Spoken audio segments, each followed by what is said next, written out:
Hello and welcome to Crushing Comics. I'm your host, Peter, and this is Haul Around the World, where I have a haul of new collected editions. They are from the United States, from my favorite place to purchase them, In-Stock Trades. They wing their way to me here in Wellington, New Zealand, where I have amassed, or reamassed as the case may be, my comics collection and fallen in love with it all over again. Before we get to my In-Stock Trades order, which has some very interesting things in it, I actually want to share a Kickstarter book that I got from some friends, and I think they did a fantastic job, and I want to share it with you. This is the Guide to Exceptional Baking, and it is an X-Men themed cookbook. And it is so fun and fantastic. It was edited by Charlie Davis. You might know them as Genetic Ghost on the Twitters, and they're also a admin on the Explain the X-Men Discord. And folks from the X-Men community contributed some of their favorite recipes to this, including Phantom X's Faux Fancy, Faux French Brie Croûte, classic lasagna with homemade sauce, revolutionary chocolate mug cake, spiced tea cake, rum cake, devil food cake, Forest Pals vegan chocolate cake, Tres Leches cake, citrus poppy seed cake, a lot of cakes, not so much baking, lots of cakes, Annal's sweet pea ricotta cupcakes with mint basil frosting. And not only are these recipes from X-Men fans, but it has the most incredible illustrations inside, some of which ape classic illustrations, some of which are just illustrations of the X-Men at work and play, enjoying their own. This is by Mishi, I love her. And they're just terrific. And it's such a fun artifact. Luckily, no Ileana with a group of runaway demons in the kitchen. Luckily, Marvel did not shut down this bootleg item on Kickstarter, and all of there's no profits made. Oh, this is incredible! Nature Girl and iBoy. Isn't that fantastic? Anyway, I mean, maybe profits were made, but it was just made out of love, to the best of my knowledge. And it has all this incredible illustration in it, and really fun. Oh, this is the best one. I remember when Janeco showed me this, Charlie, I was like, what? Look at that. Oh, isn't that great? Okay, so that's the Guide to Exceptional Baking, and then this is actually all the other one that's like pro caliber. I mean, look at that. Rachel is just on fire, and she is lighting some candles. So, I don't know, can you still get it? I'm not sure. Maybe we'll get a Chiron onto the bottom of the screen. But super, super cool, and such a work of love. And I'm so happy to have. I was the first supporter. I was the first person on Kickstarter who pledged for it. So what do we have from In-Stock Trades? Well, this first one's a little unusual. But here it is. It is a novel of DC superhero girls, and it is a novel of Wonder Woman. Now, these books, they're all by Lisa Yee, and they're all about 180 to 220 pages long. And they did one for all of the major DC superhero girls, except for, I think, Poison Ivy for some reason. And maybe they thought she wasn't well known enough on her own to sell it. And it's probably like meant to be in the grade school reading level, but as it happens, I just gave the Bumblebee book to my daughter last week, and she's 5.5. She's a very good reader, though, as you're about to hear. She read the entire 200 pages in less than 24 hours, and she's like, are there more books? So I clearly needed to have more, and I knew I had this one coming. It's not illustrated, though. It's just prose. So if you have a kid who loves the DC superhero girls, content, cartoon, graphic novels, and you think that they're ready for an upgrade to novels and you want to get them kind of into reading more prose, fantastic choices. She loved the Bumblebee book, so we will see what she has to say about the other ones. So we have two more novels here. You can tell that I'm gearing up for a reader. This is a Lumberjanes novel. It's the second one, The Moon is Up. And it's actually written by Mariko Tamaki, who also writes some Marvel comic books. This is a little bit lighter, I would say, than the DC Superhero Girls novel in terms of reading difficulty, but again, it's just prose. There are some occasional chapter heading illustrations, but it is just straight prose, and we love Lumberjanes in this house, so that was a no-brainer, and the kid already read the first one, so I wanted to get the second one. This one, however, might be for me. This is a novelization of Jim Henson's Labyrinth, a favorite movie in this house because, of course, David Bowie is Jareth the Goblin King. And I could sing some David Bowie for you right now, but I don't know if this microphone can take my David Bowie volume at this range, but I just thought this was such a lovely addition, and I thought it'd be fun to get. And so I got it. Let's see what else is in here. Oh, wonderful. Okay. What to do first? Okay, well, this actually goes with the last episode. We have the tiniest epic collection that Marvel's ever done. It's so tiny. They barely could get the name on the spine. It's Ms. Marvel, Epic Collection, Volume 1. Kind of hilarious. It came out pretty much at the same time as the omnibus, which has the same stuff as this. So to spice it up a little, they threw an issue of Defenders into this that is not in the omnibus, I think. Marvel's just trying to cover all their bases. So look, if this giant book is not the right thing to get for the fan in your life who wants to explore the Bronze Age 1970s origins of Captain Marvel, this is a much more affordable option. It retails for $34, so if you get it on something like In Stock Trades, you're only going to pay about $20, as opposed to this omnibus, which retailed for $100. So, say if you want to hear more about the material, just watch the episode that I just did on the omnibus, and you can hear more. This is a trade paperback of the Steven Universe series from the Kaboom imprint. From the Kaboom imprint. Steven Universe, I could rhapsodize about for an entire episode. It's a wonderful, inclusive cartoon that is about adventure, family, self-identity, and also gender identity in a way that I've never seen done for kids before. They did an original run of comic books for it that didn't really capture the magic or the look of the TV show, but this run of comic books, actually that's probably not the best page to show you, because if you don't have context you won't know why I'm showing it to you. This run of the comic books, the characters are just so on model, and it's actually clever. It's really quite funny in the same way that the show is funny. I've now read 20-some issues into it, and I'm just picking up the physical one, so we have more things to read on car trips. As you can see, the child consumes books at about the same rate I do. I wonder why. They do say that the reading level of your father and the amount of books in your home are two things that affect the reading level of a kid, so she's clearly going to have the highest reading level in all of New Zealand.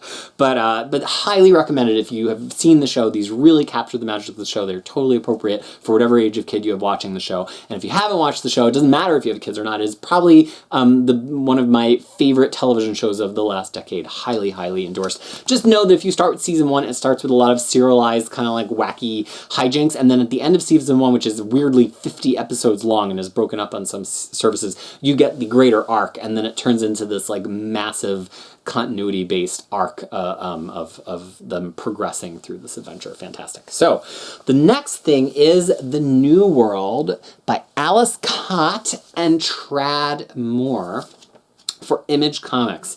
Oh man, I love the artworks in this. So, I love Alice Cott and I love Trad Moore, and for two, I guess, kind of similar reasons.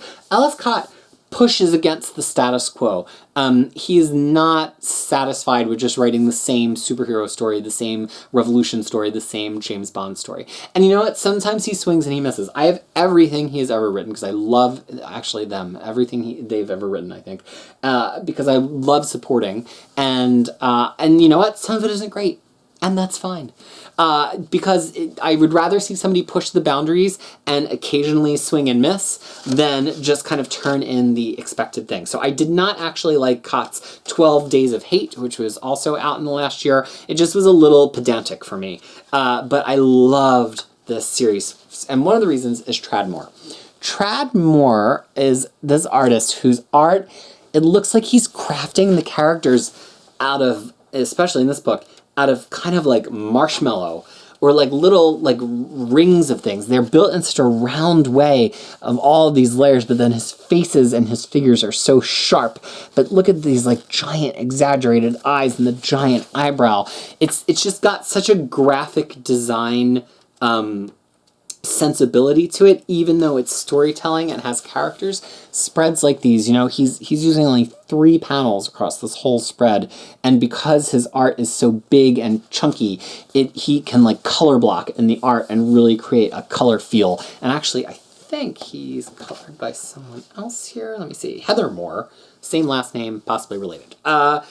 Just phenomenal. And the plot is that we're in a near future society where bounty hunting has become the new American Idol, a similar similar concept to Crowded by Christopher Spella, great series.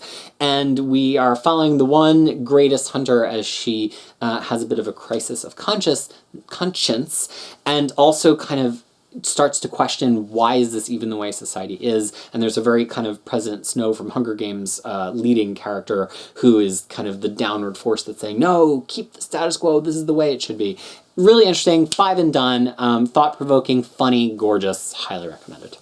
We also have another epic collection here, The Incredible Hulk, Epic Collection number 22, and this may take us to the end of Peter David's classic run on the Hulk. I think it does, yes. So this was a run that is far overdue for an omnibus. I don't know how Marvel didn't get an omnibus out when the Hulk was in the Ragnarok movie, because this is the most classic modern-ish Hulk material that you get up until Planet Hulk, which of course some of what Ragnarok was based on.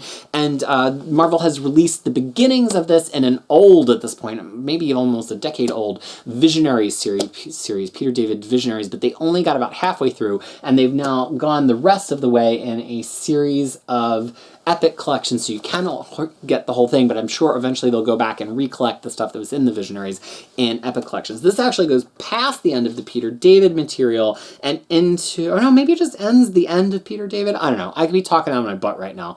This is always part of the fun of doing all the book unwrapping, of like, do I have all of Marvel's history completely committed to memory on an issue-by-issue basis? We have 2 more books in this haul. The first is Marvel Team Up Masterworks, Volume 4. I'm very excited. You know, it's funny, I don't have any other Spider-Man Masterworks. I kind of kick myself over it because I had the opportunity when I first started collecting again in 2010 to pick up the whole run of Spider-Man Masterworks. It's something like 50 a book. And at the time, I don't know, they were up to like 15 volumes or something. And I was like, oh, it's so much money. I'm primarily a Spider-Man collector. But it's such a classic run that I, to this day, kick myself that I did not pick them up. Like, with collected comic editions, you should almost always just buy the thing. Like, you can always sell it later. Now, of course, I have the run in Epic Collection, so I don't feel quite as badly as I did before. But I did pick up Team Up.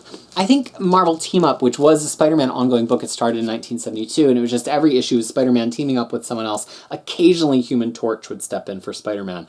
I really loved it because it's such an artifact of the period. You get to see this huge range of characters. In this one, Punisher, Valkyrie, Doctor Strange, Man-Thing, Frankenstein's monster, Man-Wolf, the Beast, Human Torch, and Sons of the Tiger, as well as Iron Fist. So it's a really great chance to just see a sampling of what Marvel was in the 70s and how they were changing. And that's why I remain a fan of them. Plus, they're all fun one-off stories. Every so often, there'll be 2 that connect and like the guest stars kind of do a handoff to each other in between, or like the guest star from the next one's at the end of the previous one. But this is not something that has heavy continuity. It's threaded all throughout Amazing Spider-Man. You can see in my Spider-Man guide where each issue is placed. But basically, it's like a low-commitment reading. You're not reading this like huge epic.